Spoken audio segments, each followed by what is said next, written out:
हाय, कैसे हो बच्चों। आशा करता हूँ आप सभी अपने घर स्वस्थ एवं सुरक्षित होंगे। कोरोना महामारी की वजह से अपनी बहुत सी क्लासें मिस हो चुकी हैं, तो अब यूट्यूब के माध्यम से हम अपनी क्लासों को कंटिन्यू करेंगे।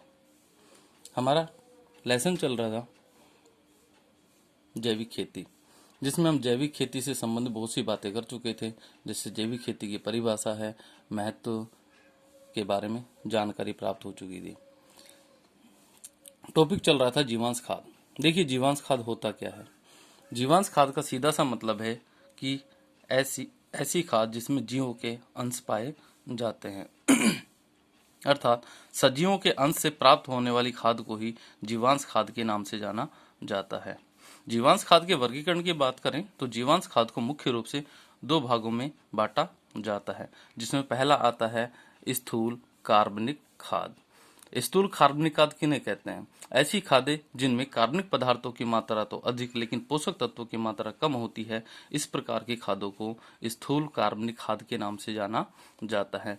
जिसके एग्जाम्पल हैं जैसे गोबर की खाद है, मानव विष्टा है, कंपोस्ट है, हरी खाद है, वर्मी कंपोस्ट है।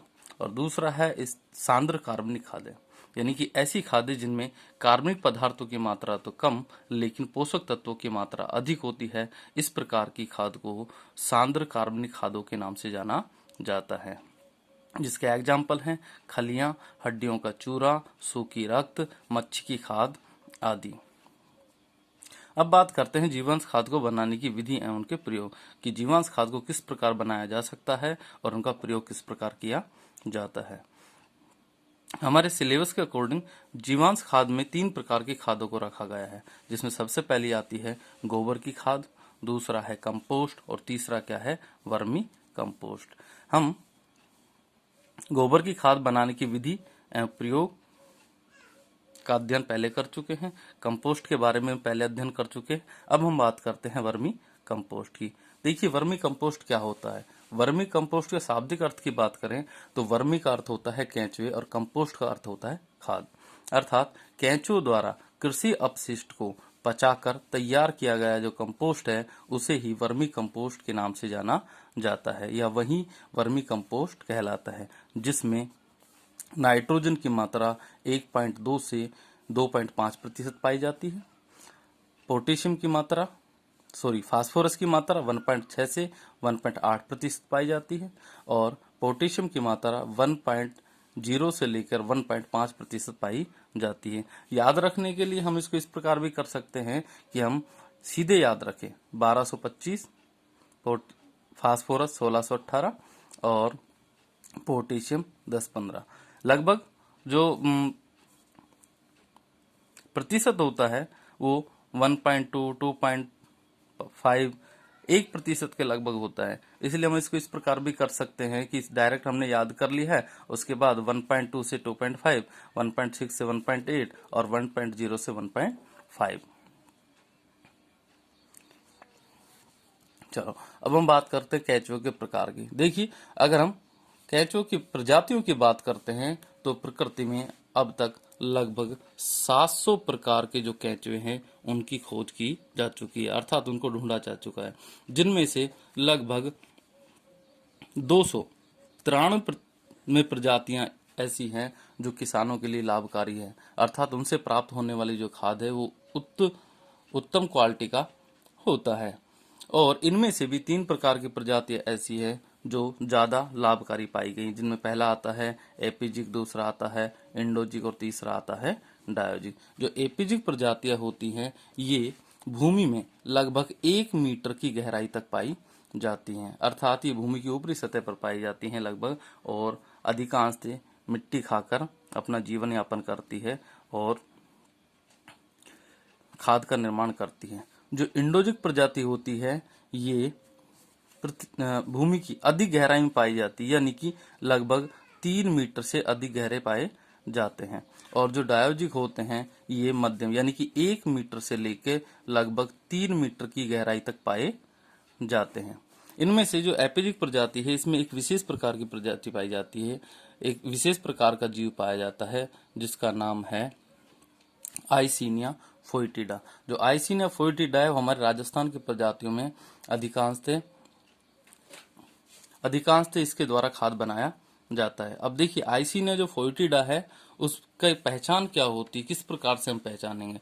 जो आइसिनिया फोइटिडा है वो उसकी जो लंबाई होती है वो होती है 3 से 4 इंच। कितना होता है? 3 से 4 इंच होता है। इसका जो वजन होता है वो होता है लगभग आधा से 1 ग्राम। इनका जो रंग होता है वो होता है लाल। ये 90% वानस्पतिक पदार्थ और 10% मिट्टी को खाते हैं और एक उत्तम क्वालिटी का कंपोस्ट का निर्माण करते हैं। ठीक है, तो ये तो ही सामान्य जानकारी केंचुओं के प्रकार के बारे में, उनकी प्रजातियों के बारे में। मैं फिर से रिपीट करता हूँ, अब तक 700 प्रजातियों को खोजा जा चुका है, जिसमें से 293 हैं क्या है लाभकारी पाई गई है, और उनमें से भी 3 प्रकार की जो प्रजाति हैं वो अधिक लाभकारी हैं। एपिजिक है, इंडोजिक है और डायोजिक है। अब बात करते हैं वर्मी कंपोस्ट बनाने की विधि की। तो किस प्रकार से वर्मी कंपोस्ट बनाया जाता है? देखिए, वर्मी कंपोस्ट बनाने के लिए हमें वर्मी बेड की आवश्यकता पड़ती है, कृषि अपशिष्ट की आवश्यकता पड़ती है और केंचुओं या केंचुओं के कोकून की आवश्यकता पड़ती है। तो वर्मी कंपोस्ट किस प्रकार से बनाया जा सकता है? वर्मी बेड क्या होता है? देखिए, वर्मी बेड जो होता है केंचुओं के लिए कंपोस्ट बनाने के लिए जो क्यारियां तैयार की जाती है उन क्यारियों को ही वर्मी बेड के नाम से जाना जाता है। इन्हें पक्का बनाया जाता है। केंचुए की खाद बनाने के लिए सबसे पहले जरूरी होता है कि छायादार स्थान होना चाहिए और स्थान भूतल से थोड़ा ऊंचा होना चाहिए, क्योंकि जो केंचुए होते हैं उनको विकसित होने के लिए, उनके विकास के लिए कम प्रकाश की आवश्यकता होती है। केंचुओं को खाद निर्माण के लिए लगभग 30% की नमी और 25 से 30 डिग्री सेल्सियस तापमान की आवश्यकता होती है। जो वर्मी बेड बनाए जाते हैं, इन वर्मी बेडों की जो लंबाई है वो रखी जाती है लगभग 40 से 50 फुट और इनकी जो चौड़ाई है वो रखी जाती है 3 से 4 फुट, यानी कि लंबाई 40 से 50 फुट और चौड़ाई 3 से 4 फुट। ठीक है। अब ये तो बात हुई वर्मी बेड की लंबाई और चौड़ाई की।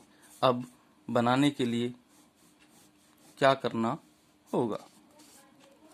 देखिए, सबसे पहले क्या किया जाता है, जो कृषि अपशिष्ट है उन कृषि अपशिष्टों को इस वर्मी बेड में नीचे के तल में व्यवस्थित किया जाता है। सबसे पहले लगभग 3 इंच मोटाई की जो कृषि अपशिष्ट है उन कृषि अपशिष्टों को हम वर्मी बेड के निचले तल में बिछा देंगे और रैक की सहायता से उन्हें समतल कर देंगे। उसके बाद लगभग 2 इंच मोटी गोबर की परत बिछा देते हैं। इतना करने के बाद में उसके बाद में जो केंचुए हैं उन केंचुओं को इनके ऊपर हम फैला देते हैं और उसके बाद फिर दोबारा से हम हल्की सी गोबर की परत को कुछ कृषि अपशिष्ट उनको फैलाकर हम इन केंचुओं को ढक देते हैं। तथा साथ में ध्यान रखें, वर्मी बेड में नमी बनाए रखने के लिए समय समय पर इसमें पानी छिड़कते रहना चाहिए। कुछ समय पश्चात ये जो केंचुए हैं विकसित होकर अपने पाचन द्वारा यानी कि भोजन को ग्रहण करेंगे और पाचन द्वारा इस कृषि अपशिष्ट को अपघटित करना शुरू कर देंगे। तो इस प्रकार से लगभग 60 दिन के अंदर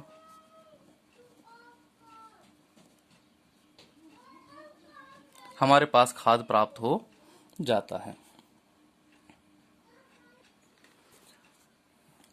जब 60 दिन के अंदर हमारे पास खाद प्राप्त हो चुका है तो अब उसके बाद करना क्या है?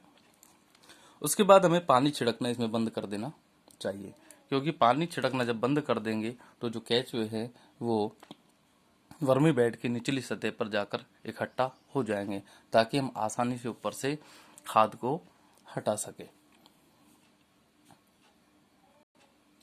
अब हम बात करते हैं वर्मी कंपोस्ट के लाभ, कि वर्मी कंपोस्ट किस प्रकार से लाभकारी होता है। सीधी सी बात है, क्योंकि वर्मी कंपोस्ट में नाइट्रोजन की मात्रा अधिक पाई जाती है, और नाइट्रोजन जो होता है वो पेड़ पौधों की वृद्धि और विकास के लिए अत्यंत महत्वपूर्ण होता है। इसलिए वर्मी कंपोस्ट कृषि के लिए बहुत ही ज्यादा लाभदायक होता है। कौन कौन से लाभ हैं? वर्मी कंपोस्ट क्या होता है? वर्मी कंपोस्ट में देसी खाद की तुलना में जो पोषक तत्व है वो अधिक पाए जाते हैं। इसके अलावा वर्मी कंपोस्ट के उपयोग से मृदा की जो जल धारण क्षमता है उसमें भी बढ़ोतरी हो जाती है। वर्मी कंपोस्ट में एक्टिनोमाइसिटीज की मात्रा जो होती है वो देसी खाद की तुलना में 8 गुना अधिक पाई जाती है। साथ ही वर्मी कंपोस्ट के उपयोग से मृदा में ह्यूमस की मात्रा बढ़ती है, और खरपतवार और दीमक का प्रकोप भी क्या हो जाता है? कम हो जाता है। देखिए, जो एरो का निशान ऊपर की ओर लगाया गया है ये शो करता है इंक्रीज यानी कि बढ़ाना, और जो नीचे की ओर जो एरो का निशान लगाया गया इसका मतलब होता है डिक्रीज होना यानी कि घटना।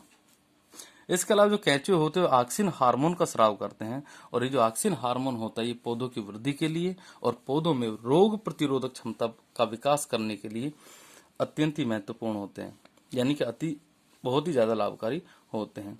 अब हम बात करते हैं प्रयोग विधि की। केंचुए की जो खाद है उसको किस प्रकार से प्रयोग में लाया जा सकता है। जो केंचुए की खाद होती है वो हमारी जो फर्टिलाइजर होते हैं या डीएपी जो होता है उसकी तरह होती है, अर्थात इसके जो दाने होते हैं मोटे होते हैं। इसका उपयोग किस प्रकार से किया जा सकता है? सबसे पहले तो खेत की तैयारी करते समय ही हम लगभग 2.5 से 3 टन प्रति हेक्टेयर की दर से जुताई करते समय अच्छे तरीके से खेत में मिला देना चाहिए। इसके अलावा यदि फसलों में और सब्जियों में कितनी कितनी मात्रा में हमें वर्मी कंपोस्ट देना है तो उसकी क्वांटिटी भी है। देखिए, फसलों के लिए लगभग 5 से 6 टन प्रति हेक्टेयर की आवश्यकता पड़ती है, जबकि सब्जियों में लगभग 8 से 10 टन प्रति हेक्टेयर की आवश्यकता पड़ती है। तो इस प्रकार से हम आसानी से वर्मी कंपोस्ट का उपयोग कर सकते हैं।